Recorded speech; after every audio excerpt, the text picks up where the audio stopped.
Hello students, welcome to your maths class. तो बच्चों, आज मैं क्लास 10th मैथ्स चैप्टर 4 जो कि है क्वाड्रेटिक इक्वेशन, उसका 4.1 एक्सरसाइज करवा रही हूँ। Question number 2। क्वेश्चन 1 में पहले ही करवा चुकी हूँ, उसके 2 वीडियोस बनाए हुए हैं। क्वेश्चन 1 के एक पार्ट थे, वो करवाया हुआ है, तो आप लोग देख सकते हैं। अब क्वेश्चन नंबर 2 मैंने बोर्ड पे लिखा हुआ है, इसके भी कई पार्ट्स हैं। तो देखिए, फर्स्ट पार्ट इसका लिखा हुआ है। तो क्वेश्चन नंबर 2 में हमें करना क्या है, represent the following situations in the form of quadratic equation. ये जो सिचुएशन दी हुई है उसको हमें क्वाड्रेटिक इक्वेशन के फॉर्म में एक्सप्रेस करना है। बस हमें खाली क्वाड्रेटिक इक्वेशन बना के छोड़ना है, उसको सॉल्व नहीं करना है। सॉल्व नेक्स्ट एक्सरसाइज में करवाया जाएगा, तो हम करेंगे। तो देखिए, क्वेश्चन पढ़ लेते हैं क्या है। The area of rectangular plot is 528 metre square. एक रेक्टेंगुलर प्लॉट है, उसका एरिया 528 मीटर स्क्वायर है।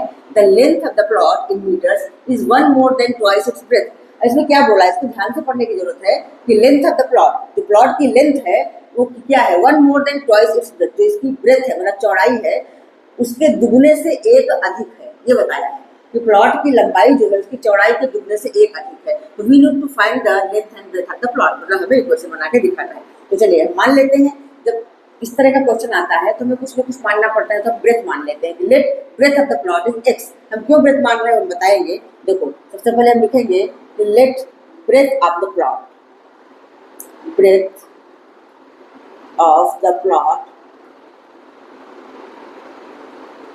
Is x. ठीक है, तो लेंथ क्या हो जाएगी, अगर हमने ब्रेथ को एक्स माना हुआ है तो लेंथ इक्वल टू क्या हो जाएगी। अपना ध्यान से पढ़िए क्वेश्चन, पता चलेगा। Length of the plot is 1 more than twice its breadth। जो ब्रेथ हमने एक्स माना है तो 1 more than twice, that means breadth को तो पहले आप करो ट्वाइस, 2x कर लिया, और इससे 1 more मतलब इसमें अगर हम 1 जोड़ दें तो ये हमारी बन जाएगी लेंथ। ठीक है, इतनी बात क्लियर है, समझ में आया।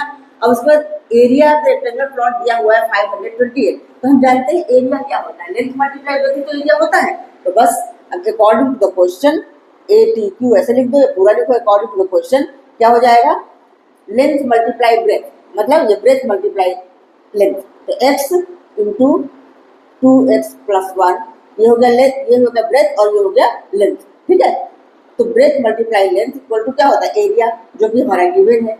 एरिया कितना दिया हुआ है, 528। ठीक है, इतनी बात समझ में आई।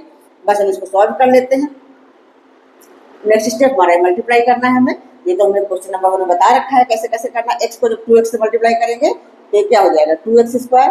x को 1 से मल्टीप्लाई करेंगे प्लस 1 से, तो प्लस x हो गया, और इक्वल टू 528 ये हो गया। अब हमें इसको क्वाड्रेटिक इक्वेशन के फॉर्म में एक्सप्रेस करना है, इसलिए 528 इस साइड ले आएंगे। तो हमारा नेक्स्ट स्टेप हो जाएगा 2x square plus x minus 528 equal to 0। बस ये हो गया हमारा आंसर। हमें यही करना था, क्वाड्रेटिक इक्वेशन के फॉर्म में इसको एक्सप्रेस करना था। अब इसको अगर हम सॉल्व करेंगे स्प्लिटिंग द मिडिल टर्म, तो हमारा लेंथ और ब्रेथ दोनों आ जाएगा। मतलब जो x आएगा वो ब्रेथ हो जाएगी, और फिर यहाँ वैल्यू पुट कर देंगे, लेंथ आ जाएगी। लेकिन अभी हमें इस एक्सरसाइज में इतना ही करना है, इसलिए हम इतना ही करके छोड़ रहे हैं। ठीक है बच्चों, तो चलिए इसका सेकेंड पार्ट कर लेते हैं। और चलिए नेक्स्ट पार्ट है इसका सेकेंड पार्ट। क्वेश्चन है the product of 2 consecutive positive integers is 306। इसका मतलब क्या है कि 2 consecutive positive integers. Positive integer मतलब क्या होता है, जैसे एक के बाद एक नंबर, जैसे मान लो हमारी एक पहली नंबर 2 है तो दूसरी नंबर 3 हो जाएगी, या पहली नंबर 5 है दूसरी नंबर 6 हो जाएगी। कॉन्जिक्यूटिव मतलब एक ज्यादा, जो पहली नंबर है उससे एक ज्यादा। ठीक है, तो इनको हम बोलते हैं कॉन्जिक्यूटिव। और पॉजिटिव इंटीजर बोला है तुम्हारी यही नंबर जो 1 2 3 4 इनमें से कोई होगी वो। तो ये बताया है क्वेश्चन में, the product of 2 consecutive positive integer is 306। 2 consecutive positive integer का प्रोडक्ट, मतलब प्रोडक्ट में मल्टीप्लाई करना, उन दोनों को मल्टीप्लाई कर देंगे तो क्या आ जाएगा, 306। तो हम मान लेते हैं कि late first integer is x। ठीक है, तो इस सवाल को करने के लिए इसी तरह से हम मानेंगे, लेट फर्स्ट इंटीजर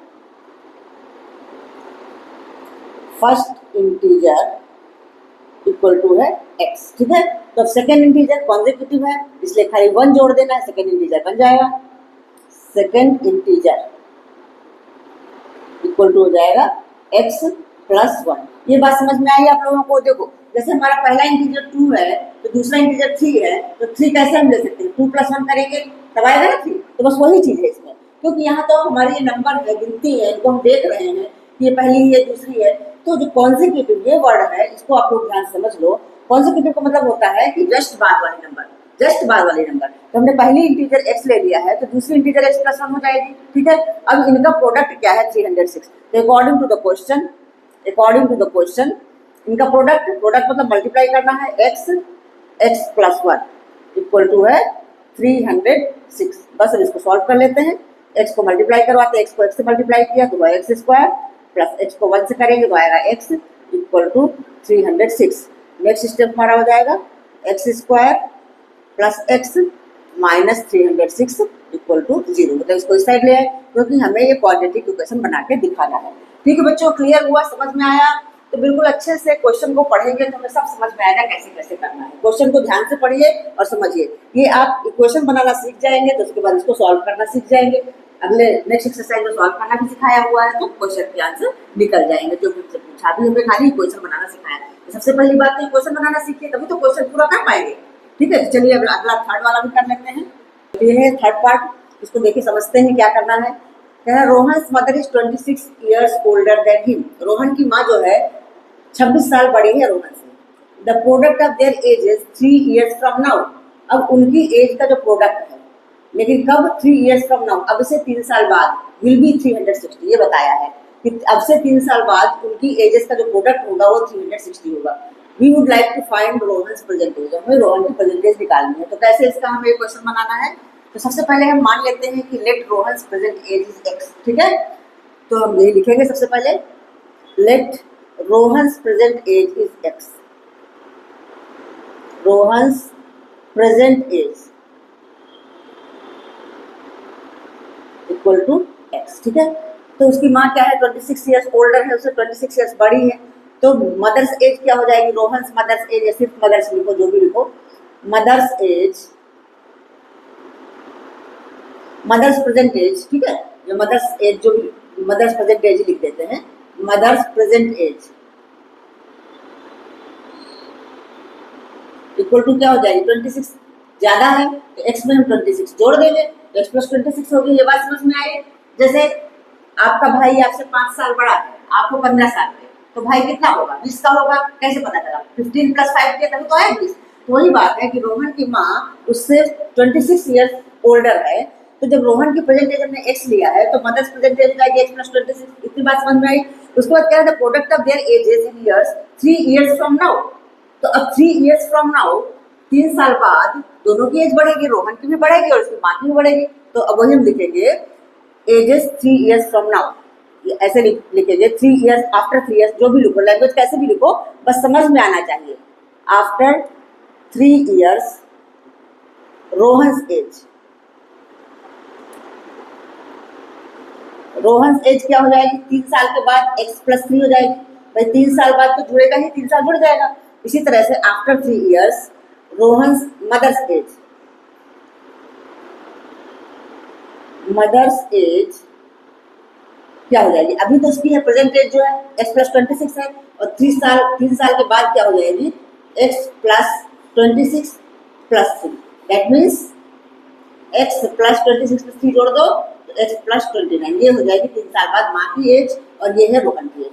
तो बोला क्या है इसमें? प्रोडक्ट ऑफ देयर एजेस, जो 3 साल बाद वाली एज है उनका प्रोडक्ट है 360। तो बस according to the question A2 हम क्या लिखेंगे? इन दोनों का प्रोडक्ट करेंगे, मतलब x प्लस 3 और into x plus 29 equal to है 360। इसको हम सॉल्व कर लेते हैं। देखो जैसे हमने बताया था क्वेश्चन नंबर 1 में, उसी तरह से मल्टीप्लाई करना है। पहले हम x उठाते हैं, दोनों को मल्टीप्लाई कर लेते हैं। तो x को x से मल्टीप्लाई करेंगे तो आएगा एक्स स्क्वायर, x को 29 से करेंगे तो प्लस 29x। अब x का काम खत्म, अब 3 लेते हैं, 3 को x से मल्टीप्लाई करेंगे तो प्लस 3x, 3 को 29 से मल्टीप्लाई करेंगे तो कितना आएगा? देखो 3 9 जा 27, कैरी ओवर 2, 3 2 जा 6, 6 और 2 8, 6 और 2 8। ठीक है, 29 को 3 से मल्टीप्लाई किया तो हमारा आ गया 87 इक्वल टू 360। ठीक है, अब नेक्स्ट स्टेप एक्स स्क्वायर, 29 और 3 आपस में जुड़ जाएंगे तो कितना होगा? 32 प्लस 32x और प्लस 87। अब 360 साइड ले आएंगे क्योंकि हमें इक्वेशन बना के छोड़ना है। 360 इक्वल टू हो गया 0। अभी नेक्स्ट स्टेप और एक स्टेप और होगा इसका, एक्स स्क्वायर प्लस 32x। अब यहाँ 360 में से 87 हमें माइनस करना है। देखो माइनस वाले नंबर बढ़ी है तो माइनस हम लगा ही देते हैं। देखो इसमें ये हुआ 10, 10 में से 7 घटाया आया 3, यहाँ पे हो गया 5, 15, 15 में से 8 घटाएंगे आएगा 7 और यहाँ हो जाएगा 2, मतलब 273। ये तो प्लस माइनस तो आप लोग कर ही लोगे, ठीक है। तो ये हमारा आंसर आ गया।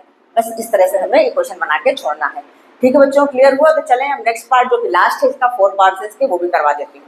हाँ बच्चों, तो ये लास्ट क्वेश्चन है, इसका बहुत ही इंपॉर्टेंट क्वेश्चन है। इसका अगर आप इक्वेशन बना लोगे तो फिर सॉल्व करना बहुत ईजी है, सॉल्व करने में कोई दिक्कत नहीं। क्वेश्चन बनाना ही आप लोगों को सीखना है, इसलिए अच्छे से सीखें कैसे बनाना है। और ये बहुत ही इंपॉर्टेंट क्वेश्चन है।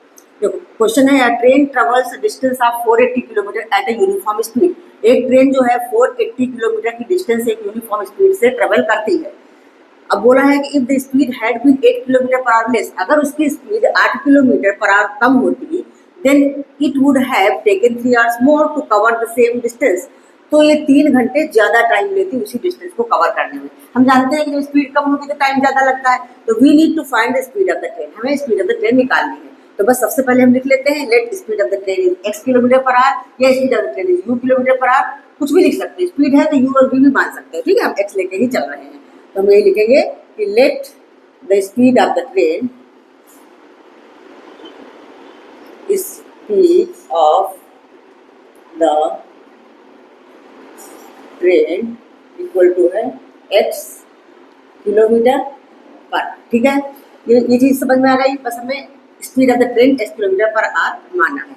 अब यहाँ टाइम का जिक्र हो रहा है कि अगर उसकी स्पीड 8 किलोमीटर कम होती तो 3 घंटे का ज्यादा टाइम लेती, तो पहले हम टाइम निकाल लेते हैं। देखो डिस्टेंस है 480, तो हम जानते हैं टाइम क्या होता है। टाइम होता है डिस्टेंस अपॉन में स्पीड, होता है ना। देखो स्पीड क्या होती है, ये आप लोगों ने साइंस में पढ़ा होगा। स्पीड होता है डिस्टेंस अपॉन टाइम, ये होता है ना। स्पीड होता है डिस्टेंस अपॉन टाइम, तो टाइम हो जाएगा डिस्टेंस अपॉन स्पीड, ये होता है ना। टाइम हो जाएगा डिस्टेंस अपॉन स्पीड। तो हमारा ये टाइम पहले निकाल लेते हैं। Speed of the train 1 kilometre per our हमने लिया हुआ है, माना हुआ है। तो time taken by the train, time taken by the train, वहां पर उतनी डिस्टेंस कवर करने के लिए time taken by the train क्या हो जाएगा, डिस्टेंस अपॉन में स्पीड, ठीक है। डिस्टेंस हमारा कितना है 480 और स्पीड है x। ये हो गया टाइम, कितना टाइम हो गया, ठीक है। आज में लिख लो जो भी ये हो गया। लेकिन अगर इसकी स्पीड 8 किलोमीटर पर आवर कम होती, ठीक है, तो हम क्या लिखेंगे, speed of the train when it is 8 kilometre per hour less. Now बस इतना लिख दो, ज्यादा लंबा कुछ लिखने की जरूरत नहीं है। न्यू स्पीड जब कम हो रही है, new speed of the train क्या है, पहले x लिया था, अब 8 किलोमीटर कम है तो x माइनस 8 हो जाएगा, x माइनस 8 किलोमीटर पर, ये हो गया। तो न्यू टाइम क्या हो जाएगा,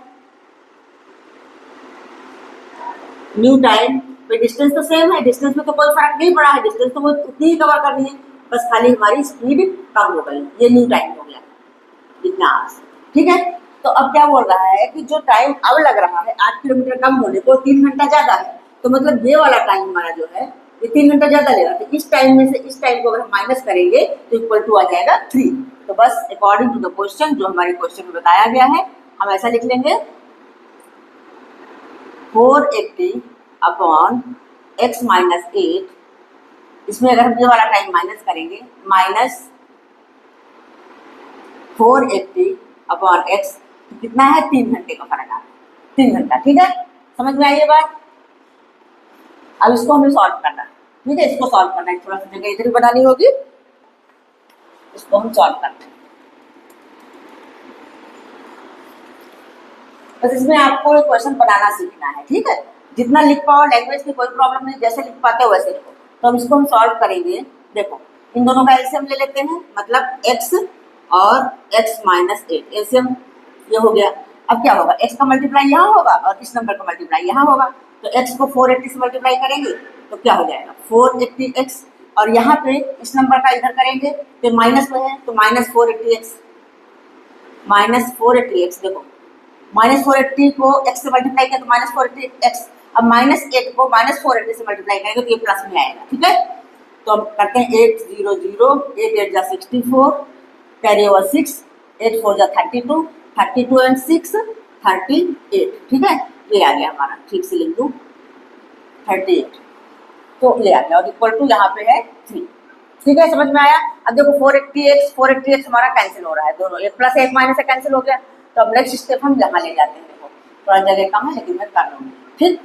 आगे हमारा क्या होगा, इसको नीचे वाले को मल्टीप्लाई करेंगे, ऊपर तो हमारा एक कट गया, खाली 3840 रह गया, तो ऊपर हमारे पास रह गया 3840 और नीचे हम इसको मल्टीप्लाई कर लेते हैं, एक्स को एक्स मल्टीप्लाई करेंगे तो आएगा x² माइनस 8x और इक्वल टू है 3, ठीक है, तो 3 मतलब 3/1 क्रॉस मल्टीप्लाई होगा, इसका इससे मल्टीप्लाई होगा, इसका इससे, तो नेक्स्ट स्टेप हमारा ऐसा आ जाएगा, 3 का यहाँ मल्टीप्लाई करते हैं, 3x² minus 3 × 24x equal to 3840, ठीक है, क्लियर। अब बस अब क्या हो गया, इसको इधर ले आएंगे, हमारा इक्वेशन बन जाएगा, तो इक्वेशन बना के ही तो छोड़ना है, तो 3x² minus 24x minus 3840 equal to 0, ठीक है।